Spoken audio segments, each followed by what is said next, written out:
Well, good morning, Phil. Good morning, Andy. How are you this morning? Good. How you doing? I'm doing well. This is our second podcast of a whole series, we hope, and we had a few technical difficulties at the last session, which we think we've worked through. Some of you who were listening before might have noticed that the voices were somewhat distant, but hopefully we've resolved that, and you can hear both of us as clearly as possible. Yeah, I became aware of that once the session got out. I got a lot of people contacted me and got complaints. And I told them, yeah, I wasn't aware of it, but I said it goes back to my partner Andy. Yeah, yeah. I know you tried to accuse me of sort of shutting you out, but that was a technological issue, not me deliberately or intentionally trying to keep you from being able to get your message out. Well, that's what you told me, and with everything I've been through, always keep an eye open, an open mind. So I took you at your word for it, and we're going to see how this one goes. Well, I think it's going to go much better, and I think we're going to reduce the time. Generally, the podcasts are going to be between 10 and 20 minutes. We realize that everyone has things to do, and that everyone's time is valuable. We do appreciate you listening and hearing what we have to say, and we value that, and we know that I said, you know, has a premium on it. So we're going to try not to uh, squawk too much. I agree with that one, because sometimes I can get very long-winded. Yes, yes. Well, look, yesterday we were talking about what we were going to, talk about in this session, and you had mentioned to me an experience you had as a child in the wintertime. We're now in the wintertime. We're in the holiday season, and I'd like you to talk a little bit about that. Yes, that goes back to, I can take you back, it's actually in 1956, and my father, uh, which I really didn't look at him as a father, uh, because of how he was as an individual. And I used to question a lot of things even though I was young. But back then we lived in this old like farmhouse, and it didn't have running water, uh, no bathroom, and we used to carry water almost a mile. But anyway, uh, this one particular Saturday, it was snowing, beat the band. Uh, as I got older, I learned that it was like a blizzard, wind blowing, and my dad would always have us out there cutting wood with a two-man saw, and I was out there with my brother, and we were sawing this wood, cold, uh, and we got done cutting it. I started carrying the wood and stacking up on the porch, and I would see my dad in there standing next to the potbelly stove, keeping himself warm. And back in that era, during that time, we was always hungry. So here I'm carrying this wood, stacking it on the porch, and I saw this can of pet milk sitting on the table, and I just walked in there and got that can of pet milk and drank the whole can. Went back out, continued stacking that wood. Next thing I know, my father got me, and he used to beat us with these what we call switches. He'd send one of the other ones out and cut a switch off a tree and use that on you. So moving forward, my mother, she did what she could, but my father was an individual that basically, uh, it's like I always said he was lazy. So I never knew him to work, but yet he was running around and he bought a brand new 1955 Dodge, and he would always be gone, leave in the morning, and come back and always want to argue with my mother. Sometimes beat on her. Had the girls. There was a total of 13 children. I was number 9. But anyway, moving forward, the type of life that we had, my mother would do everything she possibly could. But when it came to my dad, we when it came to dinner time, we always knew that if we can get to that table first, we was in trouble. And I was always on the last one to get to the table, which meant me and my younger sisters would always get the short end as far as any food. The older ones, they would fare pretty good. But as my brothers got older, this was prior to my time. My father would have them, he'd take them and get them a job on a farm, have them work on the farm, and then every Friday he'd go get their money. And I learned as I got older, that's how, when he did go to the store, that's how he was able to do it. So there's a lot to unpack here. You started out talking about how you had to go a great distance just to get water. And here we live in a time, and particularly where we are right now in Kensington, where water flows. Yes. You turn on the faucet, it comes out, no problem. Yes. So there's a struggle associated with having to go a distance to get water and overcome that. You said you were hungry, and a child that isn't fed becomes problematic for that child, knowing if their next meal isn't right around the corner. Yes. And then you talked about switches, and for those who don't know what switches are, those are the small sticks that parents in yesteryear, for the most part, although I think some of it still continues to this day in certain pockets, hit their children as a disciplinary measure. And that's, in most people's view, a cruel way to deal with disciplining a child. So, yeah, you had a lot to overcome there. Yes, but yeah, when you use the switch, you always wound up with a whelp. Sometimes you'd be bleeding, so on and so forth. When it came to carrying that water, you used to have to carry 2 buckets. We had a stream, like a pipe came out of the mountain, which was very cold water, and it was good water. But we'd have to walk almost a mile to get it, and that's how we would have water to drink, water that Mom would use for cooking, and bathing, and wash day. When it came to wash day on Wednesdays, excuse me, we'd be carrying water all day long, back and forth, and I'd have to make several stops to let's get them buckets, let's set them down because my fingers would hurt so bad. But that was a normal routine, carrying water, cutting wood, and then in the summertime, spring, we'd pick blackberries.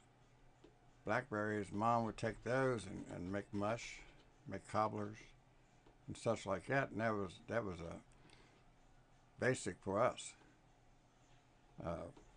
If we were lucky, we might have oatmeal for breakfast or whatever, but that was rare as well. How did that affect you growing up in terms of your motivation and that sort of thing? Well, as I got older, and Mom separated from my father when I was 9, almost 9 years old, and when Mom separated from him, we never went hungry. And I started to really look at Mom and really appreciate what she was doing. Didn't quite understand it, but I was just happy that my father wasn't around. And so were the rest of us. My older siblings, the oldest ones, they suffered a whole lot more than I did. The ones younger than myself, they never saw a whole lot.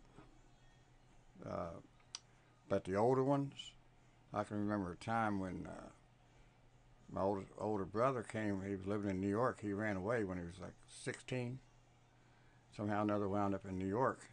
He came back and wanted to see Mom and his sisters and brothers, not so much his father, and brought a TV. And he got there pretty late at night, and next thing I know, I hear my father using a lot of language I couldn't use on air.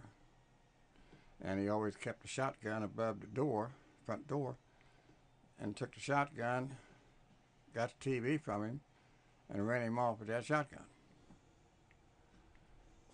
So as, as the years went on, and my mother, we moved out of that old house, got into a nice house that had running water, had heat, and things got a lot better. Uh, and I started to do what I could to help my mom. She had a garden, and I'd always be out there in the garden helping her. She's back in that era, they would wash the floors on their knees, and I'd get down on my hands and knees and wash floors with her. I would do dishes, and then I got to where I wanted to help her cook. And now today I'm a pretty good cook, but I started to appreciate Mom, and she told me one time, she says, Phil, you know, I was laying on the floor watching TV, and I turned around. I was probably 10, going on 11 then, and I turned around and I said, Mom, you know, I haven't been hungry since Dad left. But there's a lot of things that took place as I got older. I think I mentioned to you in one of our conversations when I was going to school, due to the small town that we lived in, due to how our father was, they would flunk us, hold us back. And I was in fourth grade. Mom moved to a different county, and I was in that school starting the fourth grade. I'd been in it 1 year, and I was there approximately a month. And next thing I know, the principal comes up and wanted me to come out in the hall, and I thought, man, what have I done now? And she got me out in the hall, and she was talking to me, and she says, Bill, I'm going to have your teacher come out because we got some questions for you. So my teacher comes out, and I thought, man. And I was young. But anyway, my teacher comes out, and the principal looks at me, and she says, now, Phil, I understand from Ms. Johnson, I'm going to just use that name, and I understand that you know the answers to the questions before Mrs. Johnson can even ask the question. I smiled at her. I said, yes, ma'am. And she's talking, and she says, Phil, she says, what would you think if we were to take and put you in the 7th grade? Do you think that you could pass 7th grade? I said, yes, ma'am. They did. I went to 7th grade. I passed it. So I went from the 4th to the 7th. And unfortunately, Mom had to move back up in that county due to the cost of living. And I started the 8th grade. And sure enough, they failed me. So it wasn't long after that, my father shows back up. He'd been in Mexico, New Mexico, and harassed my mother about child support and this and that and the other. And I was stay after school and play football. And every time I turned around, I'd be walking, hitchhiking back to where we lived. And there he'd come roll up, pick me up, and would just give me down the country about I was old enough to get a job. He wasn't going to pay Mom no child support. And I need to get my sorry self on out there and get a job. This went on for I don't know how many months. And then finally I did. I quit school. And I got a job down at Seven Corners. And I used to hitchhike from where we were on the other side of Leesburg down to Seven Corners and hitchhike back. How old were you then? I was approximately, I'm going to say 13, maybe 14.